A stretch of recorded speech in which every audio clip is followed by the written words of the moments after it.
Bonjour et bienvenue dans cette séquence invitée de la rédaction qui se déplace à Marrakech à l'occasion de la 11e édition des Dialogues Atlantiques organisés par le Policy Center for the New South autour cette année d'une thématique on ne peut plus d'actualité, celle d'un monde en mutation. Alors quelle coopération dans cette Atlantique élargie dans le cadre de ces mutations multiples et surtout de ces crises multiples. Alors, comme je vous le disais lors de précédentes interviews, il y a d'éminents experts qui sont présents ici, de personnalités notamment du monde diplomatique, mais aussi académique. Et il se trouve qu'aujourd'hui, nous nous intéressons à l'autre partie de l'Atlantique, celle de l'Amérique latine, en compagnie de l'ancien secrétaire aux Affaires étrangères du Mexique.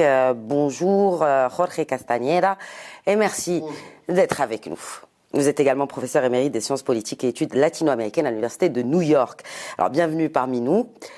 Et vous êtes auteur d'une vingtaine d'ouvrages, aussi contributeur de plusieurs écrits autour d'analyses profondes sur les situations, notamment sociales, socio-économiques, dans la région d'Amérique latine. Et vous êtes co-auteur de ce 9e rapport Atlantic Currents, 3e chapitre que vous avez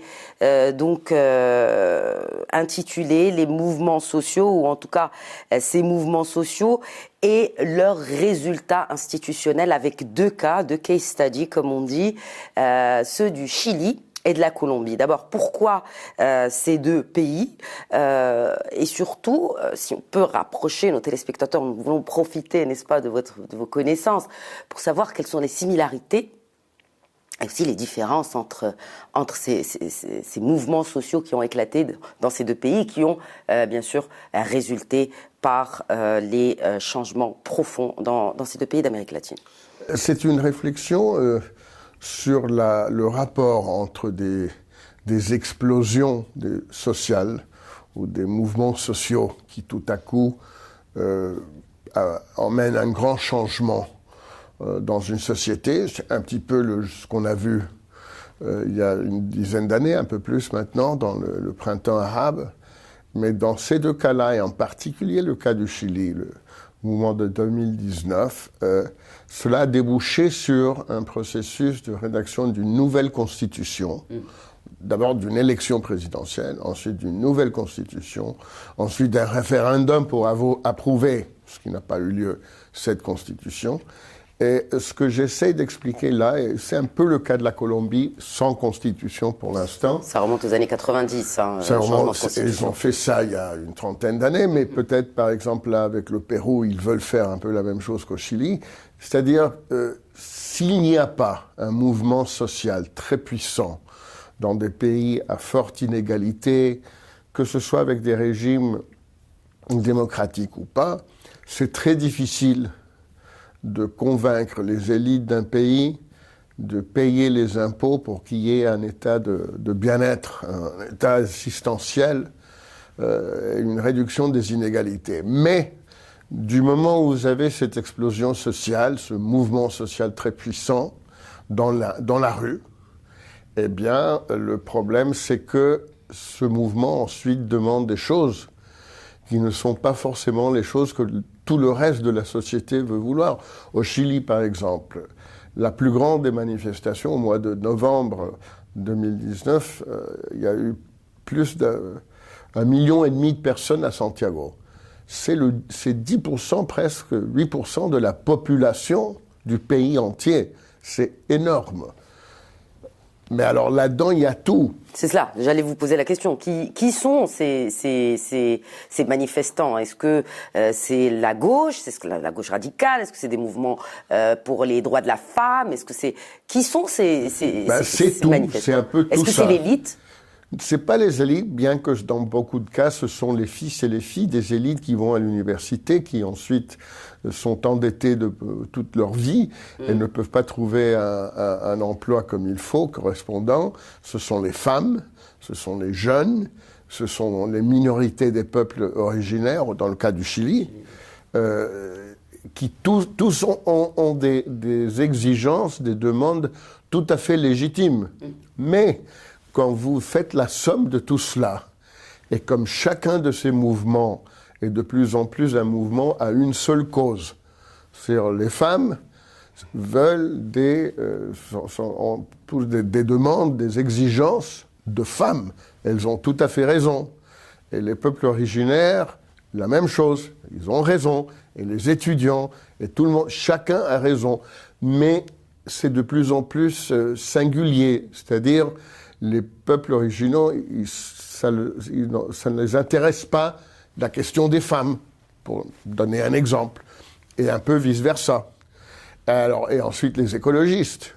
Dans un pays comme le Chili ou dans un pays comme la Colombie, c'est de plus en plus puissant. Mais ce qui les intéresse, c'est la question écologique. Les questions fiscales, les questions du régime politique, présidentiel ou parlementaire, ça ne les intéresse pas. Alors vous avez cette somme énorme et tout à fait hétérogène, et chacun exige la défense de sa cause. Eh bien, vous essayez de mettre ça dans une constitution, pas possible. Eh ben, oui. Bon courage. Alors, la Colombie, au contraire, c'est très différent du Chili, et l'outcome, enfin, le résultat est tout aussi différent.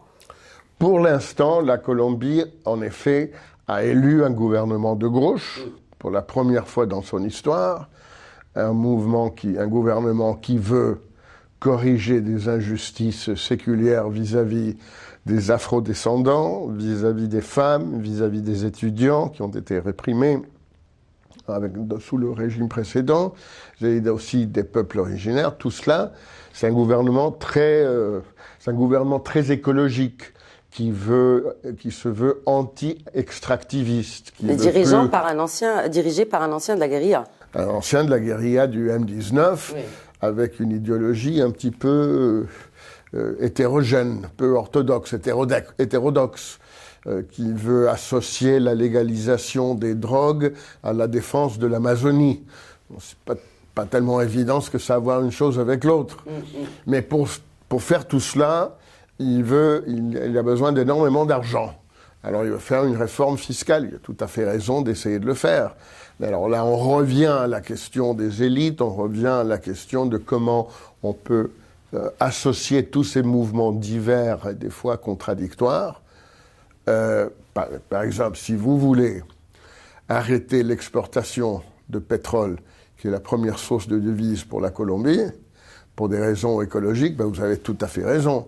Mais alors, vous n'aurez pas l'argent pour payer pour toutes les réformes sociales. Alors, c'est intéressant parce que depuis 2018, beaucoup de pays d'Amérique latine ont vu des candidats de centre-gauche ou de gauche élus. En tant que président, le Mexique, bien sûr le Pérou, l'Argentine, la Colombie, le Chili. Est-ce que c'est une nouvelle vague rose, c'est le retour de la vague rose en Amérique latine, professeur Castagneda? Je crois que oui et non. C'est-à-dire, ce qui est un fait, c'est que pour la première fois, en fait, dans l'histoire, il y aura des gouvernements qui se disent de gauche dans presque tous les pays importants de l'Amérique latine, y compris le Brésil, le Mexique, l'Argentine et la Colombie, qui sont les 4 pays les plus peuplés. Le Chili, qui est un pays emblématique pour toutes sortes de raisons, et même des pays moins importants, moins grands. Bon. Ça c'est une réalité. Mais ce qui est vrai aussi, c'est que, premièrement, dans beaucoup de cas, ils ont été élus parce que les gens voulaient sortir les sortants. Ils en avaient marre des gouvernements antérieurs qui étaient plutôt de centre-droite. Et ce sont ces gouvernements-là qui ont dû combattre la pandémie, ce qui n'a fait du bien à personne. La contraction économique qui a suivi la pandémie, qui a été provoquée par la pandémie.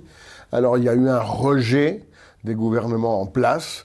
Il se faisait que c'était plutôt des gouvernements de centre-droite. Alors on veut s'en débarrasser. Ça donne des gouvernements de centre-gauche. Mais c'est plutôt pour ça que c'est contre les sortants qu'en faveur des nouveaux. Ou de l'idéologie communiste, de gauche. Vous n'y voyez aucune, ou socialiste, vous n'y voyez aucune influence chinoise là-dedans? Non, absolument pas. Les Chinois ne se mêlent pas. Les Chinois achètent des commodities sud-américaines. Pas que. Ils achètent des commodities et acquièrent indirectement aussi des infrastructures. Pour ne citer que le cas de l'Argentine, par exemple, mais aussi ils prêtent de l'argent. La Banque centrale chinoise prête de l'argent à la Banque centrale argentine. Absolument. Oui. Et ils investissent de temps en temps, mais dans l'infrastructure liée aux commodities. Mais ports, tout cela, les ports, les chemins de fer, les routes, les barrages, etc. Barrages pour irriguer le sol pour le soya. Bon. Mais jusqu'à maintenant, les Chinois ne politisent pas leur présence en Amérique latine. Jusqu'à maintenant, ça peut changer. Il n'y a pas d'idéologie là-dedans, il n'y a pas de politique, il n'y a pas de géopolitique. Mais est-ce qu'ils peuvent intervenir comme un peu en Afrique? Parce que si vous voulez un peu cette expansion de l'influence chinoise en Afrique, on l'a pas vu venir, j'ai envie de dire, de l'autre côté de l'Atlantique et de l'Occident de manière générale.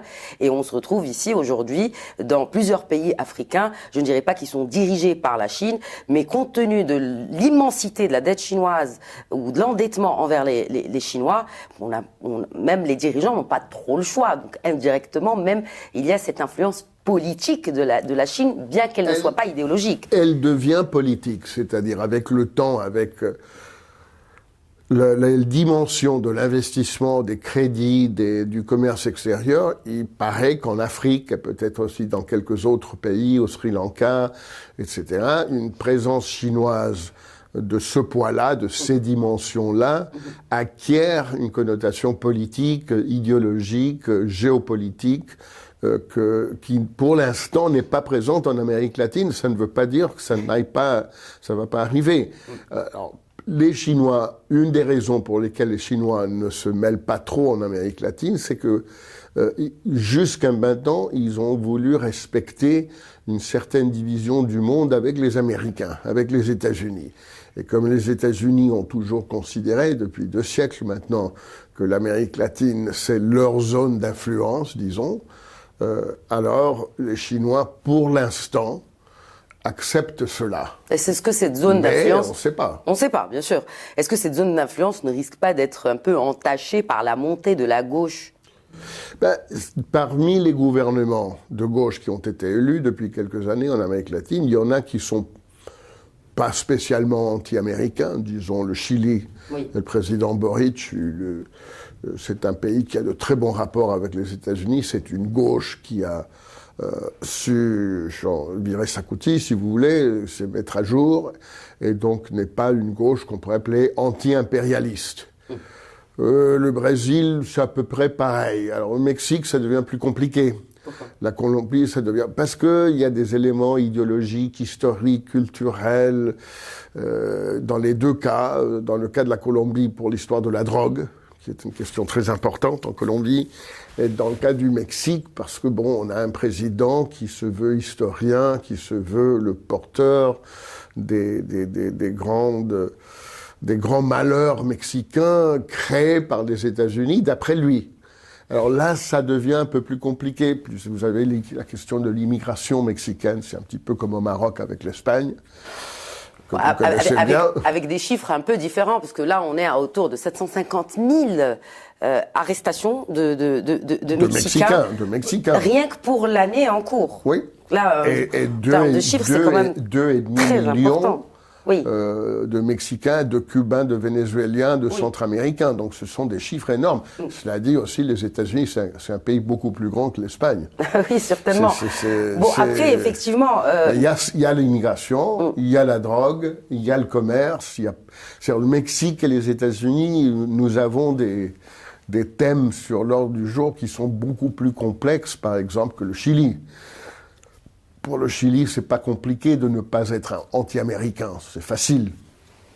Le Mexique, c'est compliqué. C'est compliqué, mais on a l'impression que, effectivement, avec cette montée de la gauche, c'est-à-dire et tous les éléments que vous avez évoqués, c'est-à-dire qu'on a un refus de l'autre. C'est assez contradictoire quand on a ces convictions idéologiques du refus de l'autre, mais on va quand même essayer, et des fois même au détriment de la vie de ce migrant, de passer de l'autre côté, du côté capitaliste. Il y a une contradiction et un contraste quand même énorme là-dedans. Mais c'est vrai aussi que dans le cas du Mexique, c'est un peu peut-être le cas du Maroc, les Mexicains qui partent font pas partie des élites mexicaines.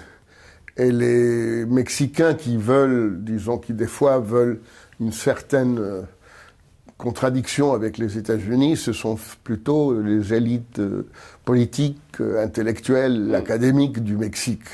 Il y a une division du pays là qui est compliquée. Mais on parle de masse quand même, quand on élit un président, ça veut dire qu'on a voté pour lui. Non, donc là, il n'y a pas qu'une élite, il y a quand même une majorité démocratiquement. Il a reçu 30 millions de voix. C'est un président élu de façon tout à fait démocratique et légitime.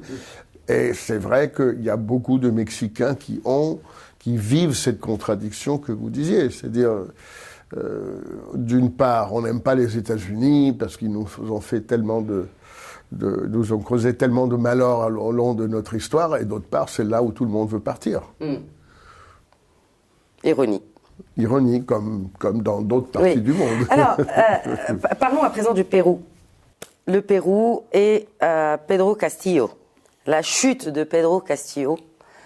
Tout d'abord, peut-être une lecture, bien sûr, de l'ancien diplomate que vous êtes, secrétaire aux affaires étrangères du Mexique, et aussi par rapport à la position du Mexique par rapport à cela, parce que la position du Mexique est très importante par rapport à cette chute du président péruvien.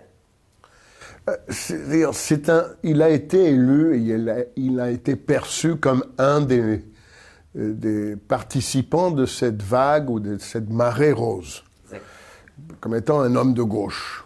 Davantage par ses origines que par ses positions. Parce que, par exemple, il est très xénophobe, très homophobe, contre la légalisation de la drogue, contre l'avortement, une position très, très véhémente contre l'avortement. Donc, il était perçu comme un homme de gauche. On peut se demander s'il était vraiment. Mais enfin, bon, il a été élu par une très petite minorité de voix. Au premier tour, il a obtenu que 18%. Et en fait, pendant l'année et demie qu'il était président, tout ce qu'il a fait, c'est résister aux attaques de la droite, des élites de la capitale, de Lima, des médias, du Congrès, pour le renverser. Renverser légalement, mais renverser finalement. Et à la fin, il craignait que, pour la troisième fois qu'on essayait de le défenestrer, que ça allait marcher. Et alors, il a lui-même pris les devants et il a dit « je vais dissoudre le Congrès ». Mais pas comme, par exemple, en France, comme que le président a la faculté de dissoudre l'Assemblée nationale sous certaines conditions. Au Pérou, les conditions légales nécessaires n'étaient pas présentes. Donc, c'était un coup d'État. C'était pas une procédure constitutionnelle, disons, comme quand en France, le président de la République décide de dissoudre l'Assemblée. C'est parfaitement légal, c'est parfaitement constitutionnel. Non, ce qui a eu lieu au Pérou, ça ne l'était pas. Et alors, le Congrès n'a pas marché, l'armée n'a pas marché, et l'Église n'a pas marché. Personne n'était d'accord. Peut-être qu'il n'avait pas assez de soutien non plus. Il n'avait pas de soutien du tout, parce qu'il a fait une très mauvaise gestion, en partie parce que les autres l'empêchaient de faire une bonne gestion, et en partie parce que c'est quelqu'un de tout à fait incompétent. Les deux choses sont vraies. Alors, il a été lui-même défenestré, il a été révoqué de ses fonctions par le Congrès, légalement, et ensuite il a été emprisonné, et maintenant il a été déjà mis sous prison préventive pendant 18 mois. Et on va voir ce qui va se passer, parce qu'il y a quand même beaucoup de manifestations et de contestations partout au Pérou contre sa révocation. Oui. Alors, donc, il a quand même un appui populaire. Oui, il a un certain appui, surtout dans les zones rurales, dans le sud du pays. J'insiste davantage par ses origines que par ses positions. Alors, le problème pour les pays d'Amérique latine, limitrophes ou pas limitrophes, comme le Mexique ou l'Argentine, mais qui même sont importants, le problème, c'est que, d'une part, il y a eu de sa part, de la part de Pedro Castillo, une tentative de coup d'État, tentative ratée, mais tentative quand même. Et deuxièmement, le processus par lequel il a été révoqué est parfaitement constitutionnel. C'est le président élu Lula qui l'a dit le premier. C'est un processus parfaitement constitutionnel. Mais d'autre part, c'est un bonhomme qui jouit des sympathies personnelles de plusieurs parmi ces présidents de gauche en Amérique latine, comme López Obrador au Mexique. Au Mexique. D'ailleurs, il est question peut-être qu'il prenne exil au Mexique. Le Mexique lui a offert la possibilité de prendre asile au Mexique, mais il est en prison. Ça ne dépend pas du Mexique, ça dépend des autorités, du pouvoir judiciaire péruvien. Ça pourrait être un bon accord qu'il soit libéré, mais qu'il quitte le pays, qu'il aille s'installer au Mexique. Le problème va être, pareil qu'avec Evo Morales de la Bolivie, il y a 2 ans, qu'une fois qu'il soit libre et qu'il soit au Mexique, il va faire de la politique péruvienne. Alors dans ce cas, l'asile, c'est pas pour ça. L'asile, c'est pour rester tranquille, à moins que le Mexique puisse rompre les relations diplomatiques avec le Pérou, et dire « nous reconnaissons pas le nouveau gouvernement, pour nous le président légitime est Pedro Castillo ». Mais c'est très compliqué tout ça, parce que finalement, le président, c'est le président. C'est comme avec le Venezuela, Maduro a toujours été le président, parce que c'est lui qui occupait les fonctions. On peut dire tout ce qu'on veut, mais ça n'a pas très bien marché. Donc du coup, il se peut qu'il revienne en fait, selon vous. Parce qu'à vous entendre, c'est que bon, il a été élu. Est-ce que constitutionnellement, vous connaissez peut-être mieux la constitution du Pérou que moi-même, mais est-ce que constitutionnellement, il est président jusqu'à preuve du contraire? Non, il a été destitué par le Congrès en suivant les règles qui sont les dispositions de la Constitution. Il n'est pas président. Alors, il n'est pas président. Comment on peut encore le considérer comme président? Pas parce que il y a des pays assez bizarres en Amérique latine. C'est la région du réalisme magique de García Márquez et de tous ces écrivains-là, et qui disaient tous, ils ont toujours dit que la réalité dépassait la fiction. Dans ces pays-là, c'est un peu comme ça. Alors, peut-être avant de clore cette interview, on parle de cette région élargie de l'Atlantique et du rôle aujourd'hui des États-Unis d'Amérique, notamment de manière générale dans cet échiquier mondial, de cette sphère internationale. Selon vous et selon de la perspective ouest de l'Atlantique, est-ce que il y a un réel retour d'une vraie diplomatie efficiente des États-Unis d'Amérique, comme d'ailleurs l'a rappelé Anthony Blinken lors de l'élection de Joe Biden? Il disait que les États-Unis étaient de retour sur la scène internationale et de force, et que la diplomatie après l'ère Biden après l'ère Trump allait renaître. Je crois qu'il est un peu trop tôt pour l'affirmer, pour 2 raisons. Premièrement, parce que personne ne peut nous garantir, nous assurer que Trump ne reviendra pas. Il a déjà lancé sa candidature pour l'année 24. J'ai l'impression qu'il ne va pas réussir, mais bon, ça, on ne peut pas le prévoir. Donc il y a ce problème-là, ou qu'un autre républicain proche de lui revienne. Et deuxièmement, il faut voir que même si Biden est réélu, je crois qu'il va être candidat, au cas où il serait candidat, il est probable qu'il soit réélu, on va voir si les États-Unis sont capables de mener, même sous la même présidence, une diplomatie soutenue dans le temps, dans l'espace. C'est pas évident, parce que l'opinion publique américaine n'est pas tellement favorable à ce genre de présence des États-Unis partout, parce que ça coûte beaucoup d'argent.